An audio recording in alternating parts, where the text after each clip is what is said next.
global economic uncertainty and rising fuel costs, one of the sectors hardest hit is the global shipping industry. For more, I'm joined by Carsten Ostenfeldt of Thome Ship Management. Many thanks for your time. Welcome. First, let's start with the big story, Europe. How's this impacting the industry? I think there's no doubt the industry is heavily impacted by the whole global crisis we are looking at, and definitely also what is happening in Europe. I think it's all interlinked, it's all connected. It's of course does not demand the transportation it could if all the cylinders was firing. So there's absolutely no doubt that it's hitting the shipping environment a lot. What's your outlook for next year? Do you think it's going to get better? No, I don't think so, unfortunately. I do not see anywhere any fundamental changes in the industry, in the various economies, which would really give shipping any benefit going forward. I think it's not going to happen. Okay. So what are the top challenges your industry is facing right now? I think there's a lot of challenges. On one side, you have a massive oversupply of tonnage coming into the water, coming into taking up possibility of transporting goods, and I think on the other side you have the low demand. It's the only really driver today is China, which is really pulling off on asking for ton miles. But the problem is also China is now, let's say, indicating a potential slowdown, and I think immediately China slow down, that will have an immediate effect into the tankers and into the bulk carriers, etc. So you talk about the tanker market specifically next year. Do you see any point where there might be a rebound or a recovery?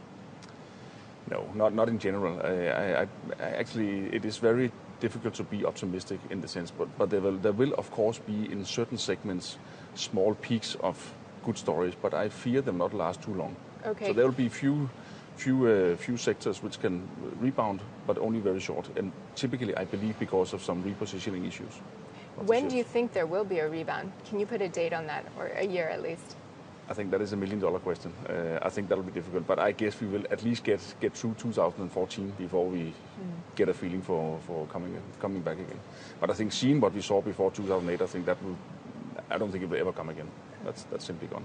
Okay, so you're based here, Thome Ship Management's based here in Singapore. Yes. Tell us, how are you coping with the strength of the Singapore dollar? That's another challenge we're having. So one thing is of course the whole industry, but secondly I think sitting in Singapore, having your expenses in Singapore dollar, having your income in US dollar, it is not a sustainable system for the moment. The only way we can do, and what we are doing, is basically we move operation out of Singapore, because that's the only answer we can have. Where are you moving to? Typically, I think last we moved a lot of our back office function to the Philippines, to Manila, and we are basically on a weekly basis discussing alternatives to get out in a dollar-neutral area, wherever that could be. I think that could be in US, of course, that could be in India, that could be other places, but I think we are constantly evaluating our options, because if it continues as it does, it is not sustainable, and we have to do something. You're not meeting your costs, is that right? No.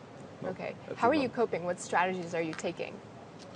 No, but I think we simply have to manage our cost side very, very strict, in the sense also that, taking things out of Singapore, being in a neutral part.